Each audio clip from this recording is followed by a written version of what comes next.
तो सांग मैंने आपण को कही रखुची जदि आपणकर सीएम किसान टंका आसी नहीं तो आपणकर कौन पदक्षेप ना पड़ो बा कौन स्टेप ना पड़ो आउ कौनटा आपणकर त्रुटि जुगे आपणकर सीएम किसान पैसाटा आसी पारि नहीं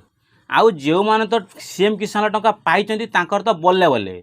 तो काली मोर भी आमर जो सीएम किसान पैसा मोर काली राति 12टार क्रेडिट हो मेसेज मो अकाउंट को भी आसी अच्छी आपणकर जदि आज सुधा जदि अकाउंट को मेसेज आसीनी पैसा आसी नहीं तो आपण करेंगे कौन तो आपन तो कालिया योजना पैसा पाऊले तो सीएम किसान टंका पाइले ना तो से भी प्रॉब्लम तो कालिया योजना जब पैसा पाँच आपंकर अकाउंट सब कुछ ठीक ठाक अच्छी तो ये सीएम किसान योजना आपंकर कहीं अकाउंट को पैसा आसलानी तो से सब को आपन को तदंत करार अच्छी तो कौन कौन स्टेप फॉलो कले आपंकर सीएम पैसाटा आप पाइपर स्टेप वन आपण मैंने सर्वप्रथम देखो कौनटा आपन को त्रुटि अच्छी तो स्टेप वन हूँ प्रथम सर्वप्रथम हूँ आपण देखिए आधार कार्ड रे मोबाइल नंबर लिंक कौन अच्छी सर्वप्रथम आपणकर आधार कार्ड रे मोबाइल नंबर लिंक होता दरकार द्वितीय हूँ आपणकर कृषक ओडिशा पोर्टाल लॉगिन होगी रेजिस्ट्रेशन होता दरकार जदि आप रेजिस्ट्रेशन कंप्लीट होती 1 ईयर हो गलानी तो आपड़ अपडेट करेंगे कहीं 1 ईयर हेल्ले आपणकर नूतन अपडेट बा नूतन ई-केवाईसी मागे तो आप कृषक ओडिशा कौन अपडेट करेंगे तृतीय हूँ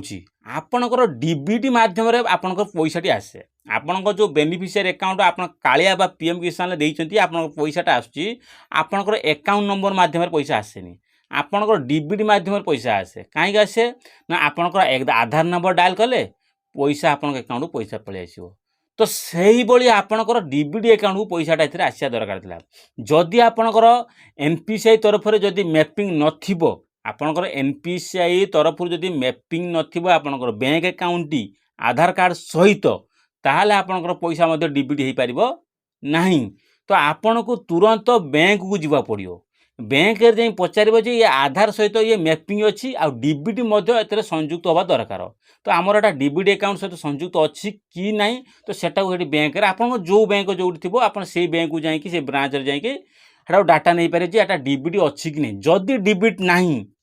बा ई-केवाईसी नहीं ताले आपन ई-केवाईसी फॉर्म देबे कहे कौन ना मोर ई-केवाईसी कर दिंतु आउ यार डायरेक्ट डीबीटी फॉर्म कर दिंतु कौन डीबीटी ना मोर डायरेक्ट पैसाटा मोर डीबीटी मध्यम पैसा आसो सब जी सब्सिडी जो जो जो पैसा सब्सिडी पैसा आसुची सबकि मोर ये बैंक को आसीपर आउ ता सहित जदि आपणकर टोटाली पैसा आसुना मेसेज आसनी कि पैसा आसी नहीं सीएम किसान आपन कौन करेंगे ना आपन सीएम किसान पोर्टाल लॉगिन करके कौन करेंगे ना ई-केवाईसी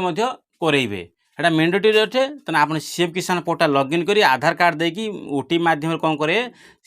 ई-केवाईसी कंप्लीट करे।